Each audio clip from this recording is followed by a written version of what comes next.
On se retrouve donc ici à Damas. Bonsoir Monsieur le Président. Bonsoir. Je voudrais commencer cette interview sans détour. Good evening, Mr. President. I'd like to start straightforward. For most French, pour une grande partie de la France, vous êtes en large part responsable du chaos qui règne en Syrie à cause de la brutalité de la répression qui a été menée ici depuis 4 ans. Selon vous, quelle est votre part de responsabilité? Dès les premières semaines du conflit, les terroristes se sont infiltrés en Syrie, avec l'appui d'États occidentaux et régionaux. Ils ont commencé à attaquer les civils et à détruire des propriétés publiques et privées. Tout ceci est sur Internet, et ce sont eux qui ont mis ces vidéos en ligne, pas nous. Notre rôle en tant que gouvernement est de défendre notre société et nos citoyens. Si ce que vous venez de dire était vrai, comment un gouvernement ou un président qui a agi de façon brutale envers sa population, tué ses concitoyens et affronté les pays et les forces politiques les plus puissants au monde, bénéficiant des pétrodollars des pays du Golfe, comment un tel président aurait-il pu résister pendant 4 ans? Est-il possible d'avoir le soutien de son peuple quand on est brutal avec lui? Au départ, il y avait des dizaines de milliers de personnes dans les rues. Il n'y avait que des djihadistes? Non, bien sûr que non. Mais l'autre question que l'on doit poser est la suivante. Si le premier policier a été tué au 6e jour du conflit, comment a-t-il été tué? Par les manifestations pacifiques ou par les haut-parleurs des manifestants? Il a été tué par des terroristes. Quelqu'un a pris une arme à feu et a tiré sur ce policier. Peu importe qu'il soit djihadiste ou pas, c'est un terroriste car il a tué un policier.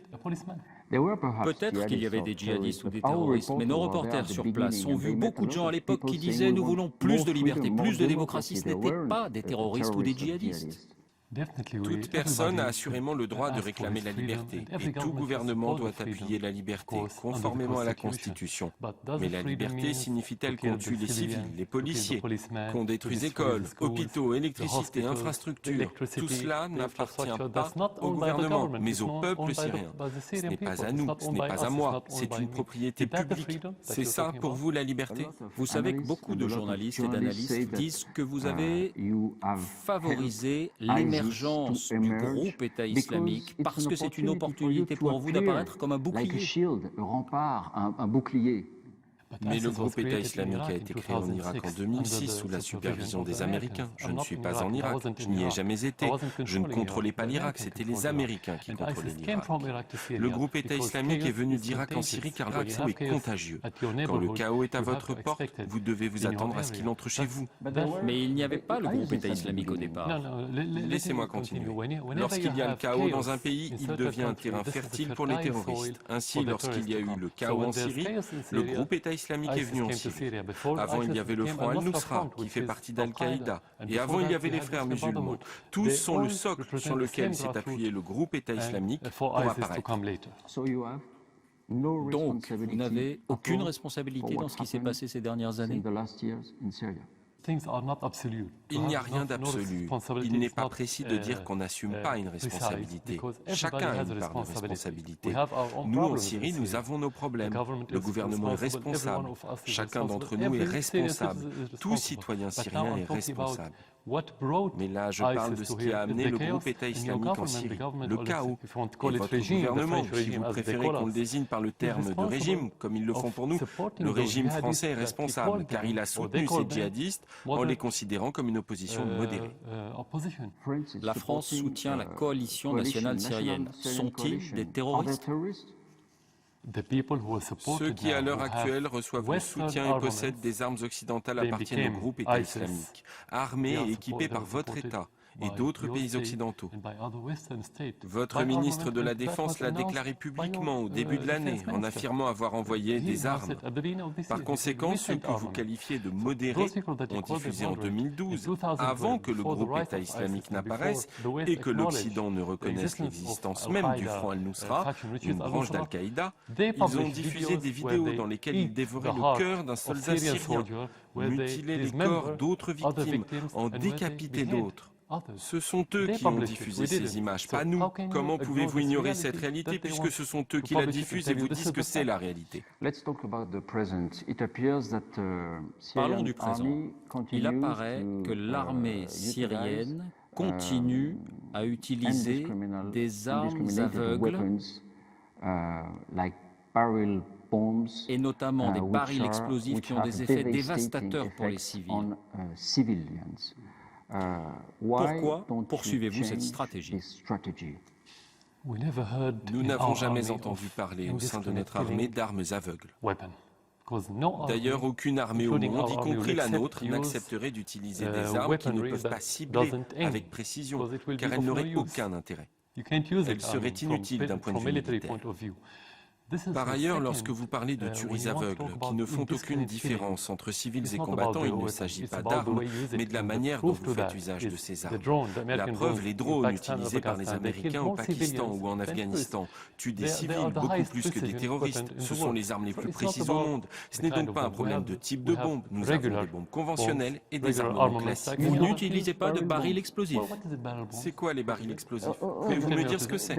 Il y a des documents, des vidéos ou des photos comme celle-ci où on peut voir un baril explosif largué d'un hélicoptère. Ceci est à Alep, ceci est à Hama, il y a quelques mois, il y a un an. Seule l'armée syrienne possède des hélicoptères. Quelle est votre réponse?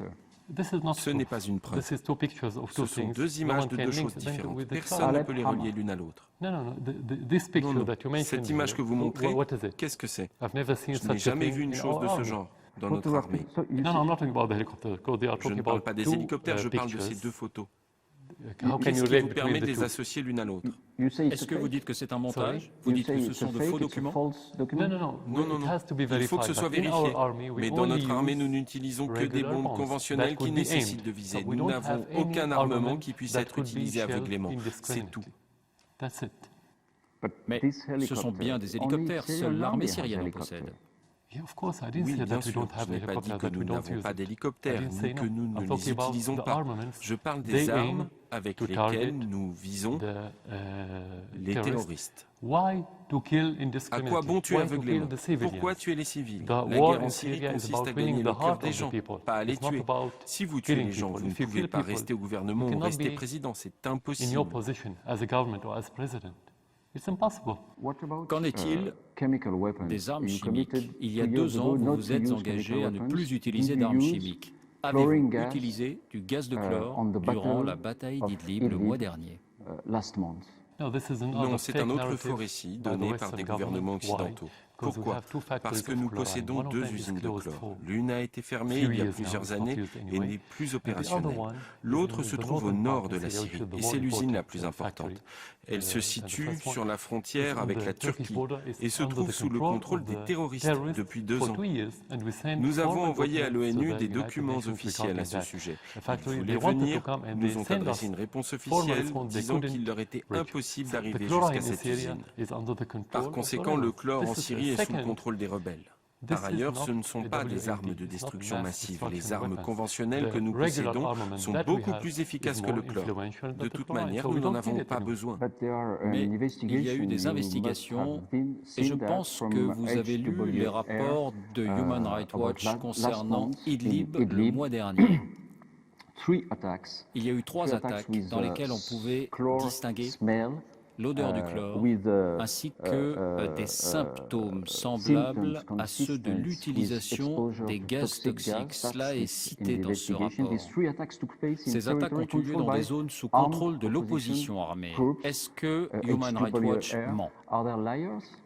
Nous n'avons pas utilisé le chlore et nous n'en avons pas besoin. Nous avons nos armements classiques et nous pouvons atteindre nos objectifs sans y avoir recours. Il n'y a aucune preuve. Il y a des témoins, il y a des témoignages de médecins. Non. En réponse à toutes les allégations concernant l'usage dans le passé ou présent d'armes chimiques, c'est nous qui demandions toujours aux institutions internationales d'envoyer des délégations pour enquêter. C'est nous qui avons formulé cette demande et pas le camp adverse. Il y a 2 ans, nos soldats ont été exposés au gaz sarin. Nous avons invité l'ONU à mener une enquête. Comment aurions-nous pu le faire si c'était nous qui utilisions ce gaz? Tout cela n'est pas vrai.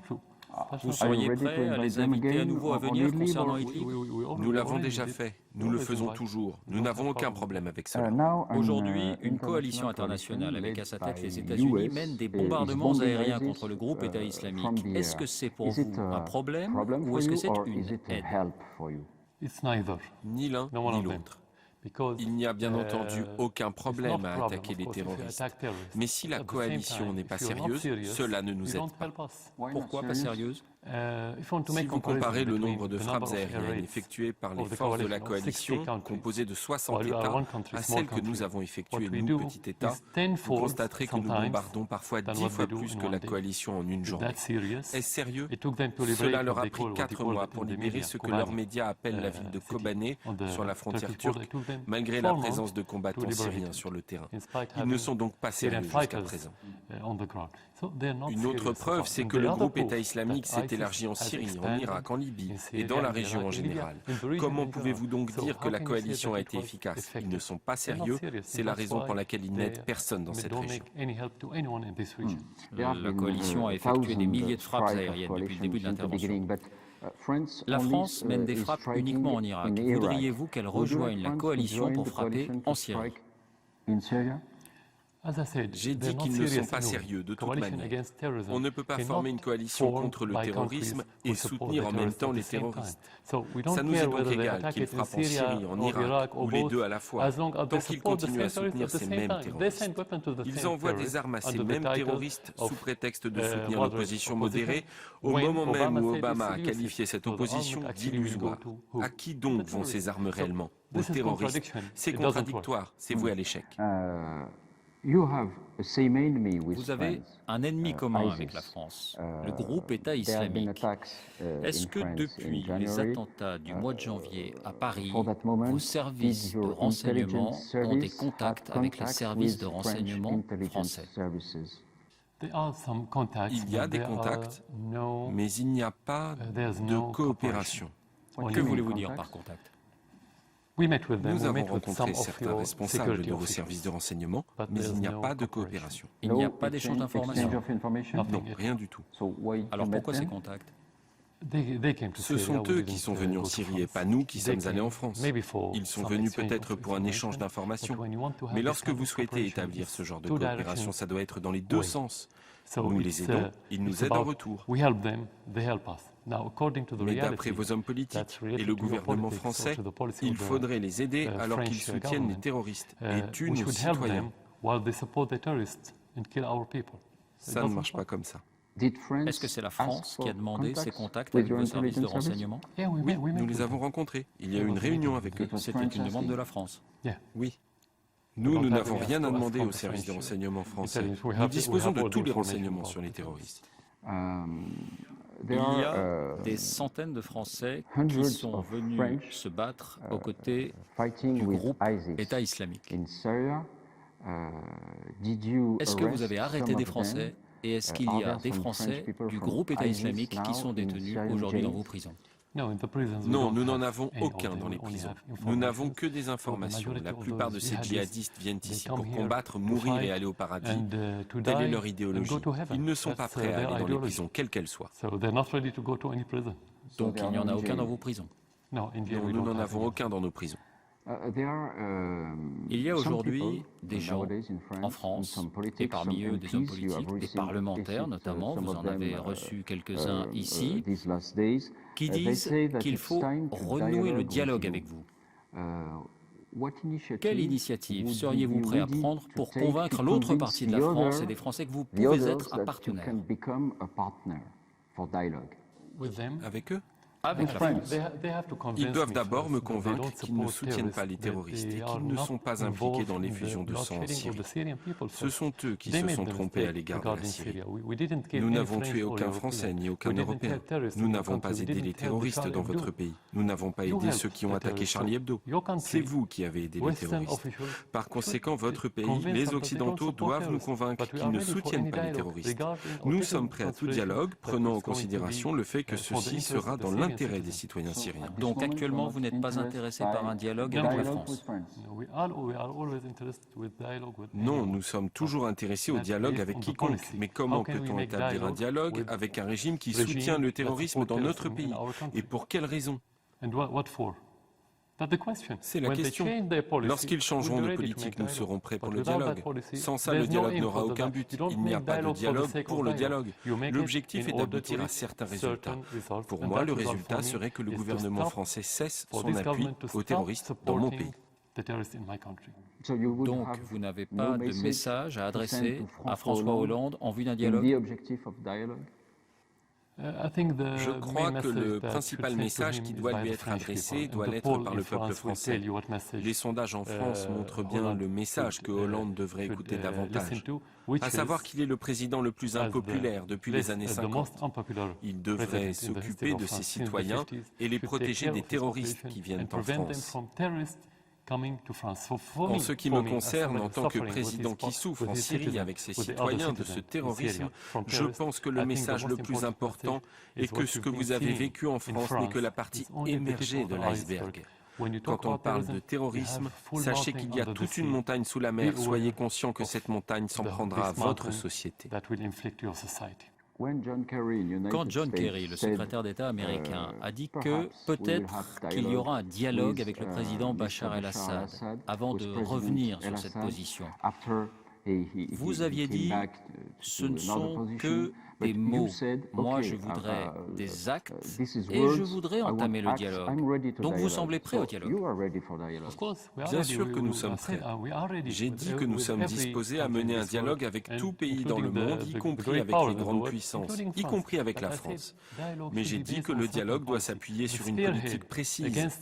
Les fers de lance contre la Syrie ont été 1. La France, 2. Le Royaume-Uni. Ce n'était pas les États-Unis cette fois qui soutenaient les terroristes en Syrie.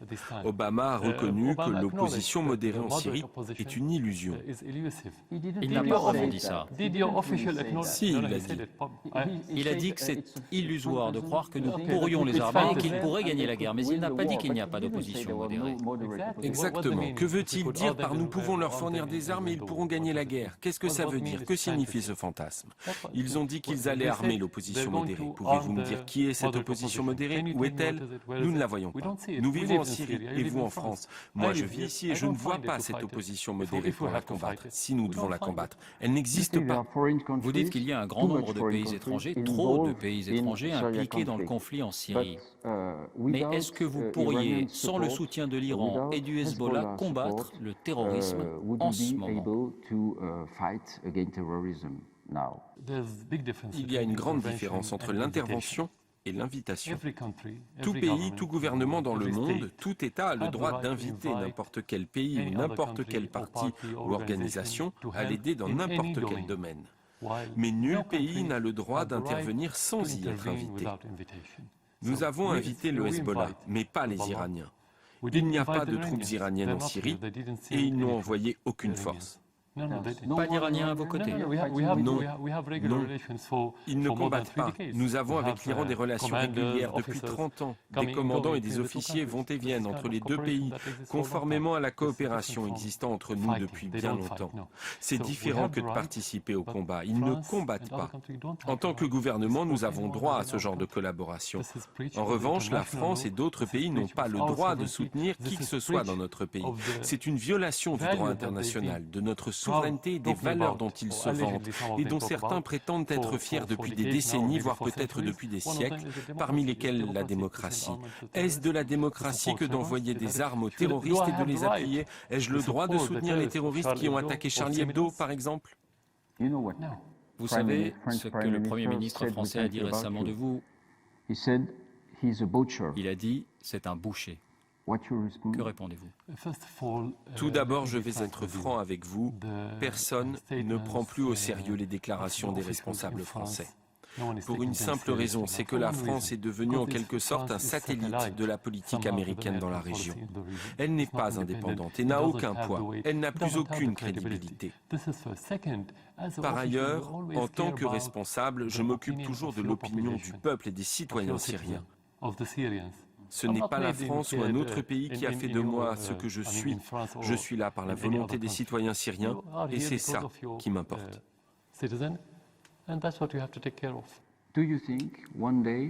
Est-ce que vous pensez réellement qu'un jour vous gagnerez cette guerre et que tout redeviendra comme avant en Syrie,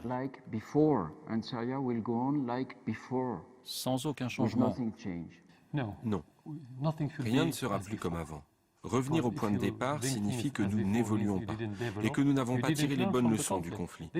Plusieurs leçons se dégagent de ce conflit. Nous devons les assimiler, faire en sorte que les choses s'améliorent, pas qu'elles redeviennent comme avant. C'est la grande différence. Avec Bachar el-Assad à la tête du pays, peu m'importe. Ce qui m'intéresse, c'est ce que souhaite le peuple syrien. S'ils veulent Bachar el-Assad, il restera. S'ils ne veulent pas de lui, il partira sur le champ. Je veux dire, comment serait-il en mesure de gouverner sans l'appui de son peuple? Il ne le pourra pas. Comment pouvez-vous savoir que vous avez le soutien de la population? D'abord, si je n'avais pas de soutien, le peuple n'aurait pas soutenu l'armée et on n'aurait pas pu résister pendant 4 ans. Comment voulez-vous résister sans l'appui du peuple? Peut-être qu'ils ont peur. Il y a 23 millions de Syriens. Comment peuvent-ils avoir peur d'une seule personne, ou d'un seul service de renseignement ou d'un seul gouvernement? Ce n'est pas réaliste, c'est insensé. Pensez-vous que la Syrie est une démocratie aujourd'hui? Pensez-vous que les gens peuvent dire ce qu'ils veulent? Non. Nous étions sur la voie de la démocratie. C'est un long processus. Il n'y a pas un point que vous atteignez et vous dites « c'est ça la démocratie ». Si vous voulez nous comparer à l'Occident, à la France et à d'autres pays, je dirais non. Vous êtes certainement bien plus avancés que nous en raison de votre histoire et de plusieurs circonstances et facteurs. Mais si vous voulez nous comparer à votre ami le plus proche, l'Arabie saoudite, je dirais bien sûr que nous sommes une démocratie. Ça dépend donc avec qui vous nous comparez. Si vous aviez la certitude que votre départ amènerait la paix en Syrie, est-ce que vous partiriez? Sans hésitation. Si c'est le cas, je le ferai sans hésitation. Je quitterai le pouvoir. Si je suis la cause du conflit dans mon pays, je ne dois pas être là où je suis. C'est évident. Je voulais vous montrer une autre photo. Gilles Jacquier. Il s'agit de Gilles Jacquier. Il était journaliste dans notre chaîne France 2. Il a été tué ici en Syrie il y a 3 ans. Vous aviez promis de faire une enquête pour savoir qui l'a tué. Que pouvez-vous nous dire concernant cette enquête aujourd'hui? Indépendamment des accusations qui nous ont été adressées à l'époque de l'avoir tué, il était dans un quartier résidentiel sous contrôle du gouvernement. Il a été tué par un obus de mortier et non par balle. Il est évident que le gouvernement ne se serait pas bombardé lui-même, ni n'aurait bombardé les quartiers de ses propres partisans. Il est donc très clair, et tout le monde le sait, plusieurs médias français l'ont reconnu, qu'il a été tué par un obus de mortier tiré par ce que vous appelez l'opposition, alors qu'il s'agit en fait de terroristes. Il a sans doute été tué par eux. Mais votre question était sur l'enquête. Oui. Il y a eu une enquête? Est-ce que vous seriez prêt à communiquer les résultats de ces investigations à la justice française, peut-être même les preuves? Non, nous n'avons rien à prouver. Nous avons nos propres procédures légales. Et lorsqu'un crime est commis en Syrie, nous suivons ces procédures comme n'importe quel autre pays. En Syrie, nous avons un système judiciaire et des procédures habituelles. Si vous voulez en savoir plus après cette interview, on peut vous renvoyer vers les autorités compétentes. Et vous seriez d'accord pour communiquer les résultats de ces investigations à la justice française? Bien sûr, aucun problème. Si la justice française voulait envoyer des enquêteurs ici, policiers, juges, vous seriez d'accord? Ça dépend de l'existence ou non d'un accord entre les deux gouvernements. S'il y a un accord, une convention ou un traité relatif au système judiciaire entre les deux pays et la coopération bilatérale dans ce domaine, il n'y a pas de problème. Ce n'est pas une décision politique. Merci, Monsieur le Président.